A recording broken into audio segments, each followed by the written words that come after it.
Plans to sell the former Lincoln Elementary building to be discussed tonight. Plus, it was a successful weekend for Democratic presidential candidate Bernie Sanders, but will that be enough? WHBF is local for you. This is Local 4 News this morning.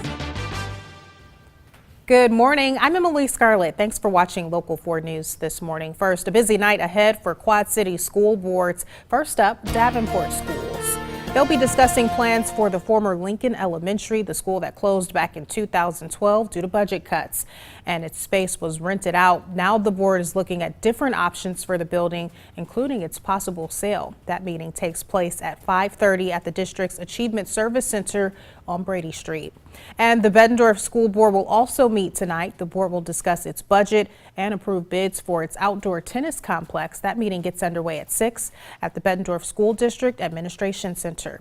Bettendorf school leaders met on Saturday to talk about their elementary students. The school board discussed a few options to hire more staff and lower class sizes. Members talked about the struggle of how to best serve the students and stay within the budget. Right now, class sizes for kindergarten through first grade are around 25 kids each.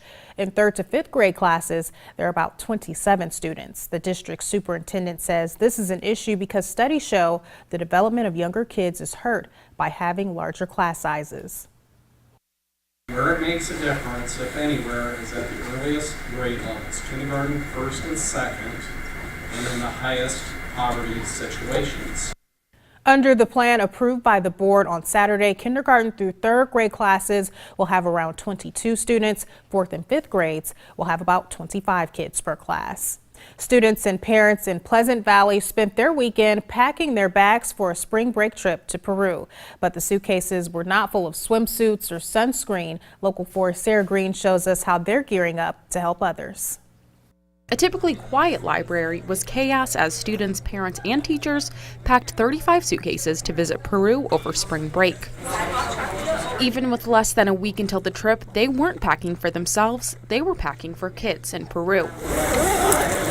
The bags were filled with donated clothes, toys, and medical supplies. The fact that we get to give back to the community that we're visiting, it's not like we're just leaving our footprint, and we get to give back. The South American spring break trip is a way for the students to help Voices for Peru, a charity founded by a Pleasant Valley alumni, Daniel Clapp. It's an organization that provides education, personal development, and a safe haven for victims of trafficking, slave labor, and persecution.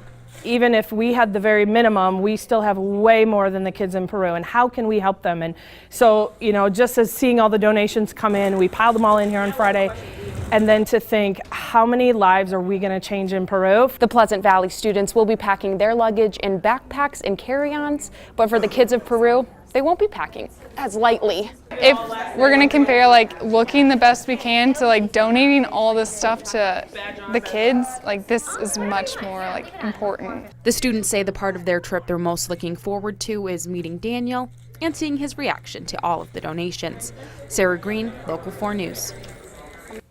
Thanks, Sarah. More than 100 Teamsters came together in the Quad Cities over the weekend to discuss pension cuts. Retirees and active members met at Teamsters Local 371 Hall in Rock Island. They say the Multi-Employer Pension Reform Act will take about 60% of their retirement funds. Teamsters say it's unfair because for many, that's more than $1,000 taken from their benefits. Don't put me on welfare, okay? I earn my pension. I don't want your money.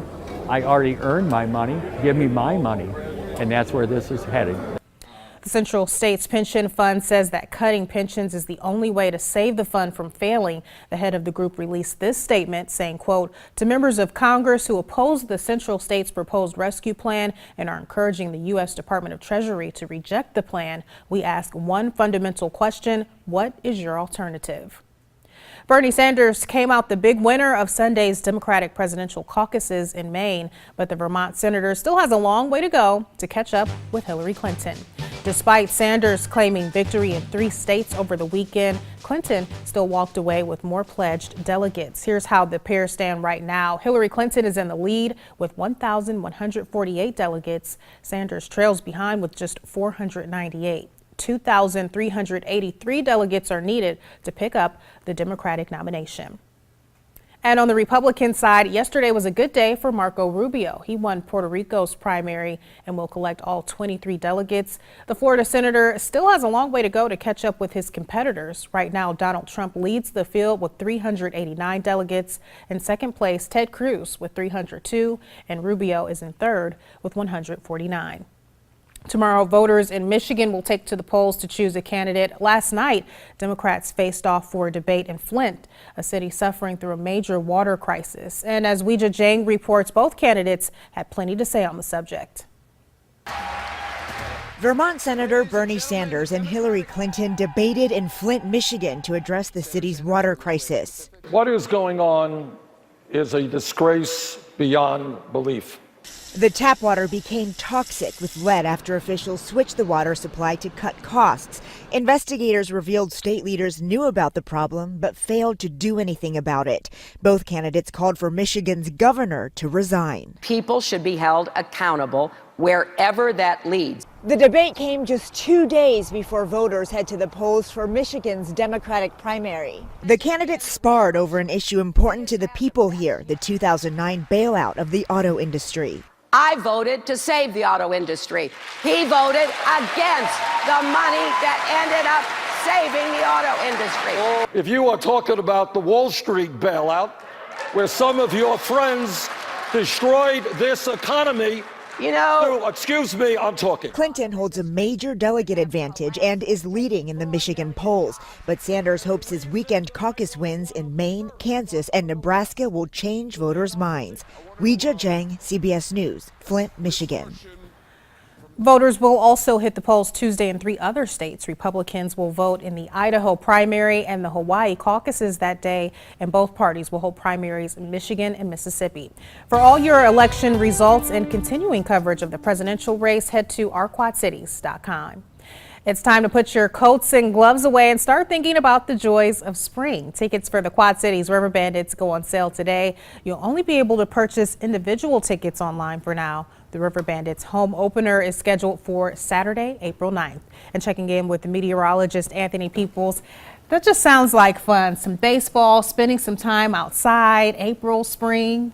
Yeah, I recall going to a Cubs game in Chicago back in April of one year, and it was so cold that when the sun was shining, it felt nice. But when the clouds went over the sun, you were like, I wish I was watching this on TV. But with the temperatures we're having now in early March, maybe by the time the season kicks off here, it'll be nice and warm. Hopefully, because we don't want that. We don't want to be cold sitting outside. Exactly. We want to be able to enjoy the weather, kind of like how we did yesterday. Temperatures weren't too bad Sunday. It was beautiful yesterday. Plenty of sunshine once the sun popped out, and a little bit of wind, but at least the wind warmed us up. All right, well, how are things looking as we start out the week, Anthony? Well, we have a little bit of wind out there this morning and also a few rain showers. Here's the view from our sky cam. The current temperature in the Quad Cities and Moline, 54 degrees, south winds at 14, 51 in Davenport. A little bit of light rain there, 20-mile-per-hour winds.